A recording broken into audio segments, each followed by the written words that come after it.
નમસ્કાર, સ્વાગત છે ગુજરાત ફર્સ્ટમાં સમાચારો સાથે। હું છું દીપિકા। સમાચારની શરૂઆતમાં વાત કરવી છે। કેન્દ્રીય ગૃહમંત્રી અમિતભાઈ શાહ પહોંચ્યા મુખ્યમંત્રી નિવાસસ્થાને। કેન્દ્રીય ગૃહમંત્રી અમિતભાઈ શાહે મુખ્યમંત્રી સાથે બપોરનું ભોજન લીધું અને બપોરના ભોજન બાદ અમિત શાહ આગળના કાર્યક્રમોમાં હાજરી આપશે।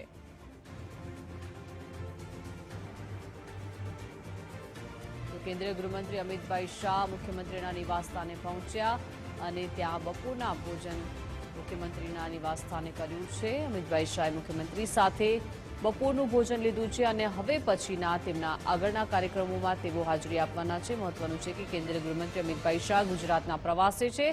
તેમણે અનેક વિકાસ કાર્યોના લોકાર્પણ ખાતમુહૂર્ત કર્યા છે અને તેમણે બીએસએલ લેબ અંગે પણ અનેક સંબોધન કર્યા અને આ લેબને પણ ગુજરાતની ઉચ્ચ લેબ ગણાવવામાં આવી છે। પુણે બાદ ગુજરાતમાં આ લેબનું નિર્માણ થઈ રહ્યું છે અને તેને લઈને પણ તેમણે ગર્વ વ્યક્ત કર્યો હતો અને હવે કેન્દ્રીય ગૃહમંત્રી અમિતભાઈ શાહ મુખ્યમંત્રીના નિવાસસ્થાને પહોંચ્યા, જ્યાં કેન્દ્રીય ગૃહમંત્રી અમિતભાઈ શાહે મુખ્યમંત્રી સાથે બપોરનું ભોજન લીધું છે અને હવે આ ભોજન બાદ અમિતભાઈ શાહ આગળના કાર્યક્રમોમાં વિધિવત રીતે હાજરી આપવાના છે।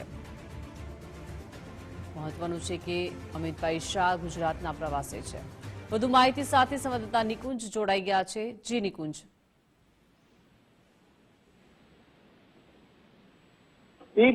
કેન્દ્રીય ગૃહ અને સહકાર મંત્રી અમિત શાહ ગુજરાતના પ્રવાસે છે અને આજે તેઓ ગાંધીનગર ખાતેનો કાર્યક્રમ પૂર્ણ કર્યા બાદ મુખ્યમંત્રી નિવાસસ્થાને પહોંચ્યા છે।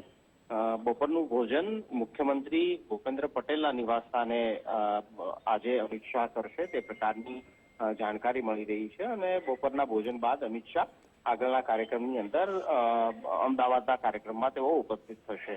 મહત્વનું છે કે આ માત્ર ભોજન મુલાકાત નહીં પરંતુ ગુજરાતના અલગ અલગ વિષયોને લઈને પણ આ લંચ ડિપ્લોમેસીની અંદર ચર્ચા થઈ શકે તે પ્રકારની શક્યતાઓ જોવાઈ રહી છે। ખાસ તેઓ આજે પોતાનો ગાંધીનગરનો કાર્યક્રમ પૂર્ણ કર્યા બાદ મુખ્યમંત્રી નિવાસસ્થાને પહોંચ્યા છે અને મુખ્યમંત્રી નિવાસસ્થાન ખાતે ભોજન સાથે મુખ્યમંત્રી સાથે કેન્દ્રીય ગૃહ અને સહકાર મંત્રી અમિત શાહની એક મીટિંગ પણ યોજાઈ તે પ્રકારની પણ જાણકારી મળી રહી છે।